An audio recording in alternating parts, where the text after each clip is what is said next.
সিলেটের সঙ্গে বিশ্বাসঘাতকতা করেছে এবং সিলেট টাইটান্সের সঙ্গে প্রতারণা করেছে। আর সবচেয়ে বড় কথা হলো সিলেটের মানুষের আবেগের সাথে সে নিষ্ঠুরভাবে বেইমানি করেছে। এর কোনো দরকারই ছিল না। সে চাইলে আমাকে বলতেই পারতো তার কত টাকা প্রয়োজন, তা দেওয়া হয়ে যেত।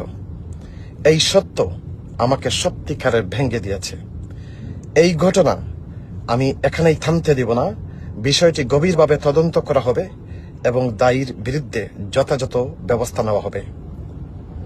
আজকের হারটা ছিল পুরো একটা বেইমানির সাথে হার। যারা ম্যাচটা দেখেছেন, আমি আপনাদেরকে আবার বলবো, আপনারা অনেকে বুঝে গেছেন আমি কি বলতে চাচ্ছি। সো আপনারা সবাই ভালো থাকেন।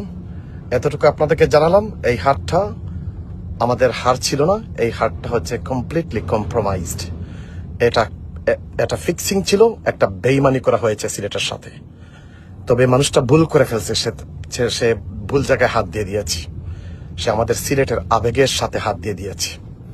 এই বিপিএল টিপিএল সবকিছু যে একটা বেইমানি, একটা জুয়ার ব্যবসা, এটা আমি আগে থেকে জানতাম।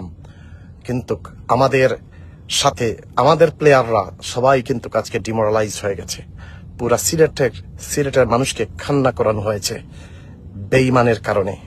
আমি কিন্তু তাকে এইভাবে এত সহজভাবে আমি তাকে ছাড় দিব না। ভালো থাকেন আপনারা। আসসালামু আলাইকুম ওয়া রাহমাতুল্লাহি ওয়া বারাকাতুহু।